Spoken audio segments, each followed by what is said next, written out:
When I was a kid, my father sometimes told me at bedtime that if I closed my eyes and didn't open them for a long time, all the demons would blow away. Yesterday I turned 60, but I still take his advice. Not because I'm sentimental or want to keep the memory of my father alive. I just can't think of a better solution. To get away from all the demons that haunt Freeburg, I'd need to wear a blindfold 24/7. Plus, it's a good idea to act blind when talking to reporters. At least that's what my colleagues say. They're afraid of press conferences. But for me, it's more like a confessional. No matter what lies you tell, you're privately thinking the honest answers. It helps me remember who I am. The fact that I'll be reading all about it in the papers tomorrow is a small price to pay. Call it penance for the preacher.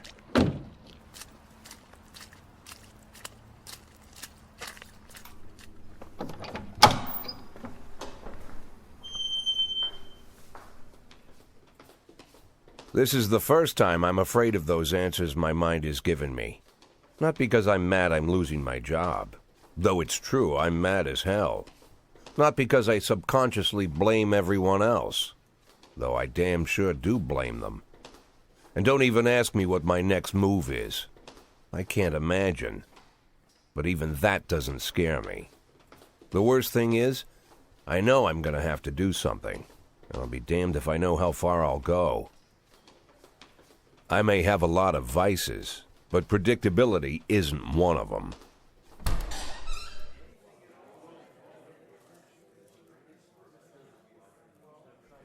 I learned a long time ago how to drive away the swarming demons. But what do you do when they're trying to rip your soul from your skin? Shutting my eyes tight as I can. The best solution remains the same: play blind. I just hope the reporters think I was blinded by the camera flash.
How's the back today, Mr. Boyd? Same as usual. How did the press conference go? You can read about it in the newspapers tomorrow. Don't let anyone in.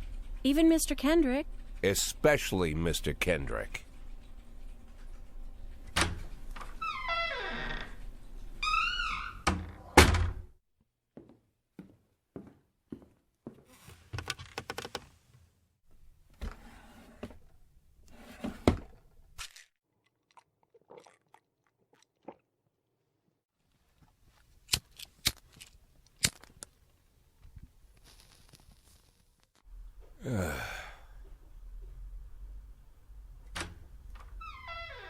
As soon as I heard the door creak, I knew what face I'd see. When I tell Emma not to let anyone in, there's only one man it could be. Rude, arrogant, no warning. That's Mayor Rogers in a nutshell. White summer shoes, white socks, white shorts, white polo shirt, and the white smile of a hungry shark. Mayor Rogers enters every room like he owns the place. Even the floorboards under his feet sound like they're creaking an apology. He never shied away from the odd corruption scheme. It's like the devil walks behind him. In the movies, the villains controlling the city play golf with the judges. Rogers plays tennis with them instead. That's about the only difference. Jack, I was hoping to catch you after the press conference. You ran away so quick. There's no smoking at City Hall. No reason for me to hang around. Well, this morning I signed a ban on smoking in all public buildings. Soon you won't be able to smoke here either. Soon enough I won't be here at all. That's what I wanted to talk to you about. The people of this city like you, Jack. The police chief of all people. Don't betray that, Jack. Don't get wrapped up in any schemes. Sit nice and quiet for the next 180 days, and you'll be remembered as a hero. That's the only thing that you still have left. Be the hero. Then how am I supposed to scrape together a retirement fund? You had a million chances to secure a luxury pension, one that even I would have envied, although I've never set aside any money for myself. I'm not planning to retire anytime soon.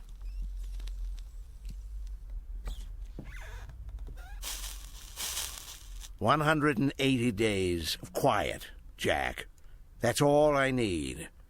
I don't have any problems with you, and you won't have any problems with me. I have a new assistant, Troy Starr. If you have something to tell me, call him. But try not to bother him. He's a busy man." I'll do my best. "And quit smoking at the office. One of my friends will be using it soon."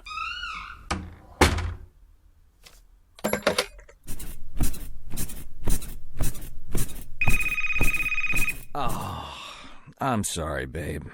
Only the mayor has this number. Mr. Mayor? Yeah, is this Troy Starr? Yes? Go fuck yourself, Troy Starr.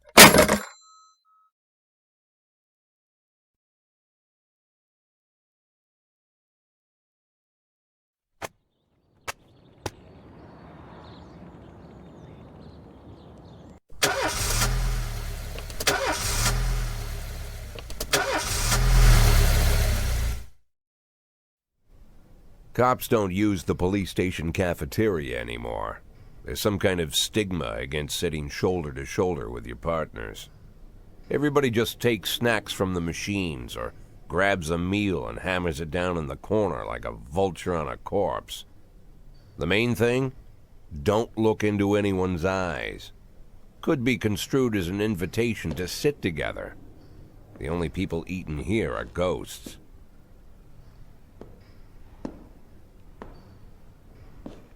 My deputy, Francis Kendrick. He recently became one of those ghosts. The subject of one of the most devastating corruption scandals in the history of Freeburg. No evidence to support the accusations, but everyone knows Kendrick's days are numbered. I need that file I asked for. Needs to be ready tonight. Francis didn't say anything, but I understood. Ghosts aren't supposed to talk. Besides, I got a feeling he was already finished.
110B in progress.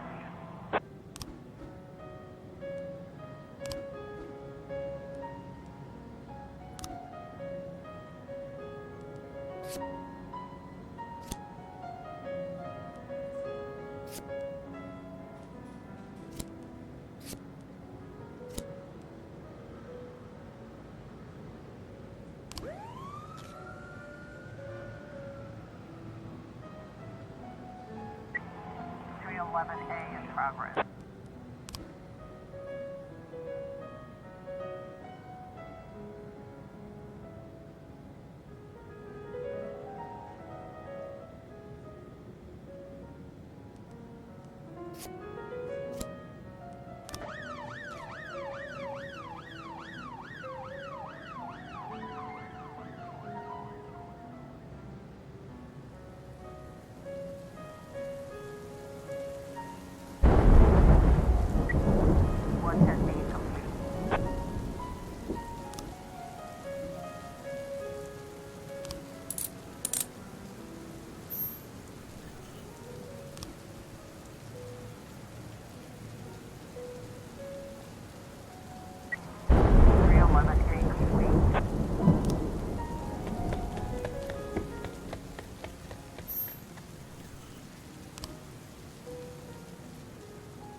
In progress.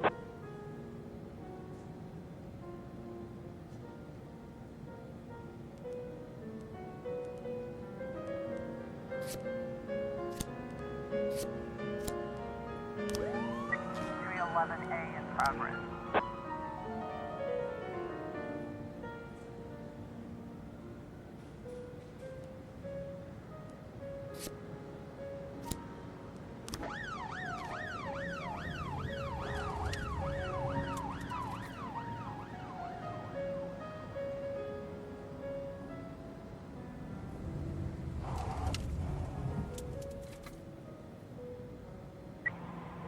A in progress.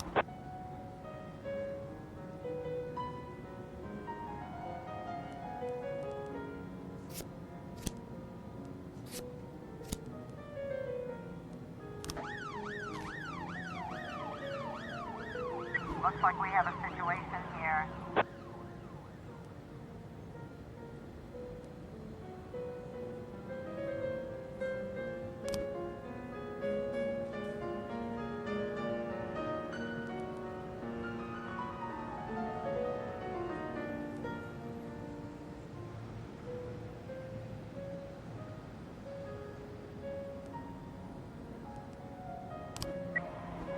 Testing complete.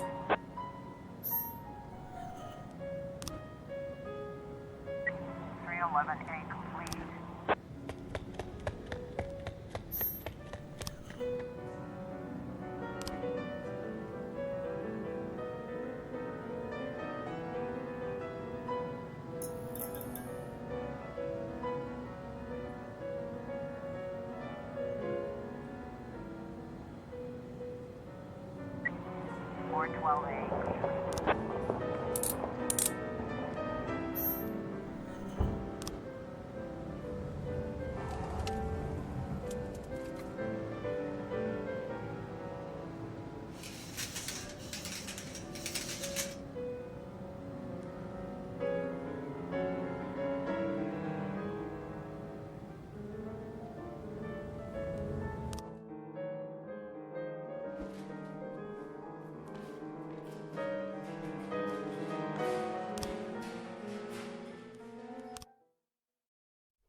Used to be, when I asked Kendrick to stay late at the office, he liked to grumble and crack wise.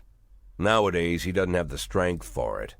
Slumped shoulders, blank stare, wrinkled skin. The past few weeks, I don't hardly recognize my old friend. In his younger years, he reminded me of a gallant royal officer in an old Kipling story. Kendrick isn't just crumbling under the weight of the public pressure, but from the shame of it all. Internal Affairs raided the library he inherited from his grandfather, hoping they'd find buckets of cash stashed in the pages. Heard about the look on his face, the fearless policeman standing helpless in horror. I've known Francis for 30 years. The past 20 years he's played loose with the law.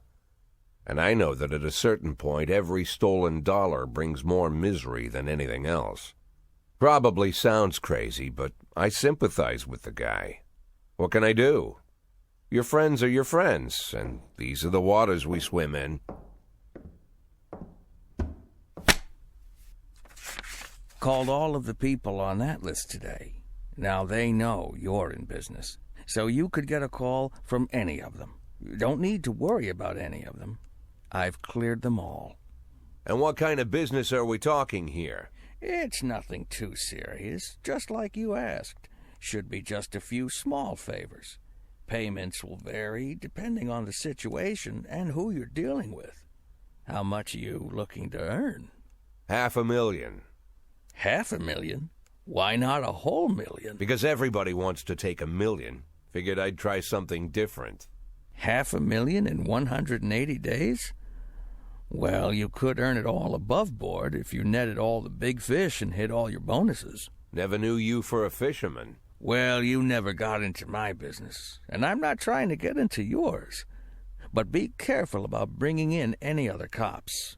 Sooner or later, they'll put the finger on you. And one more thing, Jack. I remember what you said, but I should probably add one more name to that list. Christopher Sand. Sand. Christopher G. Sand. Everyone knows the name, but few could tell you who he is. The old man stays away from the spotlight. Always wears old-fashioned jeans and knitted sweaters. Gives to charity. Rarely attends social events. An avid hunter, I hear. Even dabbles in poetry. You'd never guess he's the head of the oldest and most powerful gang in the city. Goes back as far as his great-grandfather. And Sand is strict about following the old rules. He rarely involves himself in commonplace murders and robberies. Hardly needs to intimidate anyone to get his point across. The people who work for him each have their sphere. They provide protection where needed, even work with the authorities when they want to make a deal. Meanwhile, Sand pulls the strings without getting his hands dirty. People sometimes mistake his quiet approach. A couple years ago, an arms dealer decided to expand its business without asking permission, and his whole family paid the price. In 4 weeks, Sand killed 31 people. Old men, women, even a few teenagers. And Sand's people made sure every paper reported it. Frank, I don't want to hear you say that name again. Jack, please, listen to me. I'm in with these guys. We agreed, Frank. That's not the kind of business I'm into. I don't go there. Never have, never will.